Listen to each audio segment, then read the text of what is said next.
Om Swastiastu.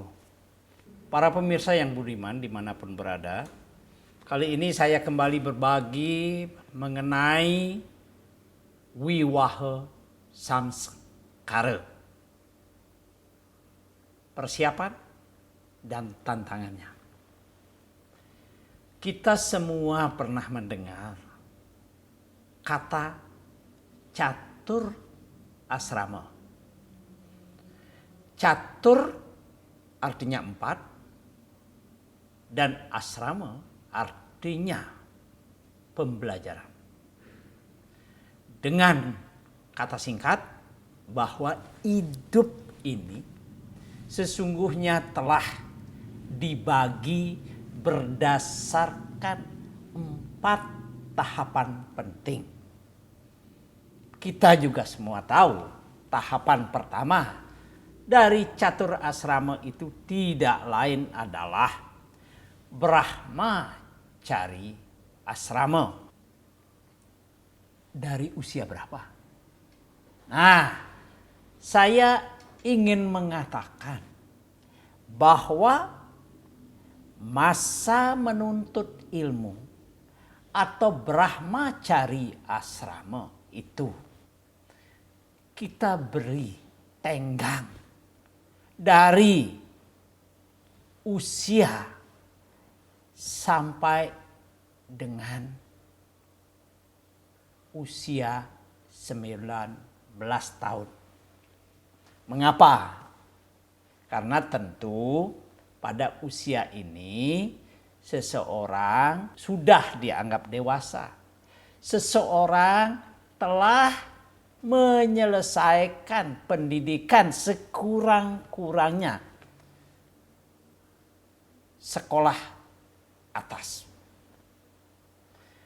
Para pemirsa yang budiman, kemudian kita juga tahu tahap kedua dari catur asrama itu tidak lain adalah Grihastha asrama. Grihastha asrama, masa berumah tangga. Ketika kita bicara masa berumah tangga, maka sesungguhnya kita juga bicara aturan-aturan negara maupun aturan-aturan yang ada dalam agama kita. Yang ketiga adalah masa ketika setiap insan diajarkan untuk secara berangsur-angsur meninggalkan, menyauhkan nafsu duniawi. Karena itu disebut Vanaprastha asrama. Dan yang terakhir, puncaknya di usia di atas 55 tahun. Kita semua diharapkan mampu melepas nafsu duniawi. Jika pada tahap Vanaprastha kita dianjurkan secara berangsur-angsur menjauhi, maka pada tahap Sandhyasin asrama, maka kita diharapkan telah mampu melepas nafsu duniawi. Para pemirsa yang budiman, mengapa saya menyatakan bahwa masa berumah tangga atau Grihastha atau dalam Hindu disebut Wiwaha Samskara lebih besar dari usia 19 tahun. Karena pertama, Undang-Undang nomor 16 tahun 2019 yang merupakan perubahan atas Undang-Undang nomor 1 tahun 1974 membuat perubahan tentang batas usia minimal perkawinan, baik bagi laki-laki maupun bagi perempuan adalah 19 tahun. Jadi sudah ada perubahan. Yang kedua, tentu argumentasinya adalah batas usia dimaksud, tentu 19 tahun itu dinilai telah matang jiwa, raga untuk melangsungkan perkawinan agar mendapatkan keturunan yang sehat dan berkualitas tanpa berakhir dengan perceraian. Para pemirsa yang budiman, di dalam agama Hindu, perkawinan atau wiwaha samskara itu merujuk Weda Smriti Adhyaya 9 Sloka 96 yang menyatakan untuk menjadi ibu wanita itu dilahirkan, dan untuk menjadi ayah laki-laki dilahirkan melalui upacara agama. Jadi kata kuncinya melalui upacara agama atau wiwaha sanskara. Itu sebabnya juga saya katakan tadi sakralisasi peristiwa. Bapak Ibu sekalian yang terhormat, mengapa disebut sakralisasi peristiwa? Saudara, perkawinan itu mempersatukan dua insan atas dasar bakti dan kepatuhan terhadap ajaran Hindu, skala maupun niskala. Itu ingat, dasarnya bakti kepada kepatuhan terhadap ajaran Hindu. Sekali lagi, wiwaha samskara itu dasarnya adalah bakti dan kepatuhan terhadap ajaran Hindu, baik skala maupun niskala. Melegalkan dan atau merestui pertemuan antara kama peta dengan kama bang sel telur. Jadi pertemuan itu hanya baik jika dilakukan setelah sakralisasi peristiwa atau wiwaha samskara tadi. Secara sah dan suci meneruskan keturunan. Dua kata kunci. Secara sah dan suci untuk meneruskan keturunan. Membina rumah tangga, meneruskan hidup bermasyarakat, dan berkewajiban melaksanakan pancayanya dengan tujuan dharma sampati, melaksanakan dharma agama dan dharma negara, praja melahirkan anak yang suputra, dan rati memenuhi hasrat seksual dan keinginan akan arta dan kama sesuai dengan dharma. Bapak Ibu sekalian, kita seringkali juga melihat bahwa di kalangan anak muda ketika pawiwahan didahului dengan foto, membikin video prawed. Apakah itu yang dimaksud wiwaha samskara? Tidak. Ya. Itu adalah boleh saja bagi mereka yang punya kemampuan Tetapi jangan memaksakan diri untuk melakukan prewed. Gitu. Karena itu juga bukan inti dari wiwaha samskara. Bapak Ibu sekalian, yang perlu disiapkan ketika kita ingin melaksanakan wiwaha samskara, maka dengarkan doa-doa yang umum dilantunkan ketika upacara perkawinan dilaksanakan.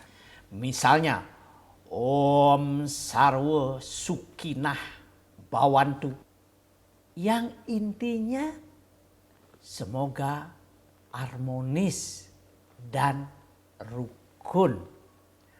Om Laksmi, Laksmi dipuja. Agar apa?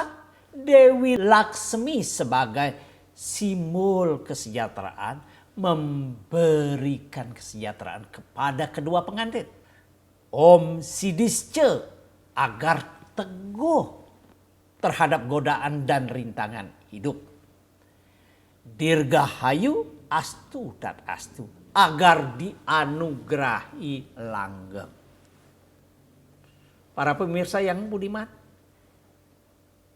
doa-doa tadi telah memberikan gambaran kepada kita bahwa wiwaha samskara sebagai sebuah peristiwa sakral tidak hanya mengandung aspek-aspek suka, tapi dalam perjalanan hidup itu sering kali juga kita dihadapkan dengan hal-hal yang tidak menyenangkan, riak kecil hingga gelombang besar.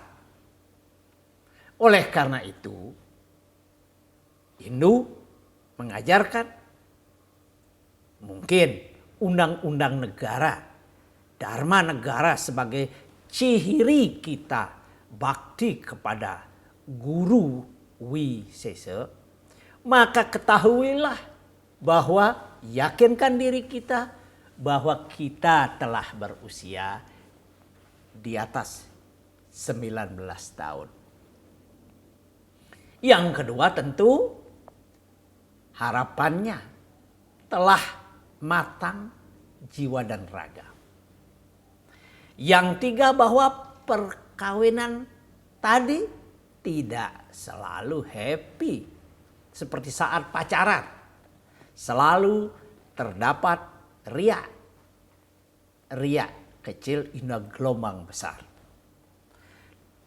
Jika dalam matematik 1 ditambah 1 sama dengan 2. Dalam perkawinan 1 ditambah 1 sama dengan 1. Kesediaan saling memberi dukungan terhadap yang lain dapat menjadi modal dalam membangun keluarga Sukinah Bawantu. Oleh karena itu, para pemirsa, para generasi muda yang merencanakan wiwaha samskara, maka yakinkan diri Anda bahwa usia perkawinan menurut Undang-Undang Nomor 16 Tahun 2019 sekurang-kurangnya 19 tahun. Tentu ada ide di tetangga sebelah sudah malah dilakukan bahwa setiap perkawinan selalu didahului dengan pemeriksaan kesehatan.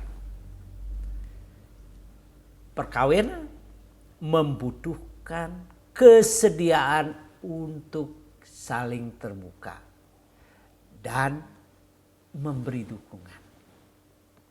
Itu sebabnya wiwaha samskara hidup berumah tangga Gréaste Asrama sesungguhnya membuka tabir-tabir gelap yang ada ketika pacaran. Yang keempat tentu pentingnya pengetahuan tentang hak kewajiban dan sedikit tentang hukum. Suami istri harus tahu tidak ada satu pihak pun yang boleh melakukan kekerasan fisikal maupun verbal. Yang kelima, pentingnya pengetahuan tentang seks dan kesehatan reproduksi. Seorang yang ingin berumah tangga tentu harus rajin membaca, mendengar, ya, berdiskusi mengenai seks dan kesehatan reproduksi. Dan terakhir adalah betapa pentingnya insan milenial, anak muda yang juga mengerti tata kelola keuangan rumah tangga. Karena bagaimanapun uang suami, uang istri akan menjadi uang keluarga yang dapat digunakan untuk membiayai, mengelola seluruh kepentingan keluarga. Itulah sebabnya saya menekankan betapa pentingnya pengetahuan pranikah ini disosialisasikan, disiarkan kepada generasi muda yang menapaki proses Gréaste Asrama. Semoga informasi ini, diskursus ini dapat memberikan wejangan, dapat memberikan nasihat, dan membuka cakrawala kita semua untuk mempedomani aturan-aturan negara maupun etik-etik yang bersumber dari agama kita. Terima kasih. Om Santi Santi Santi Om.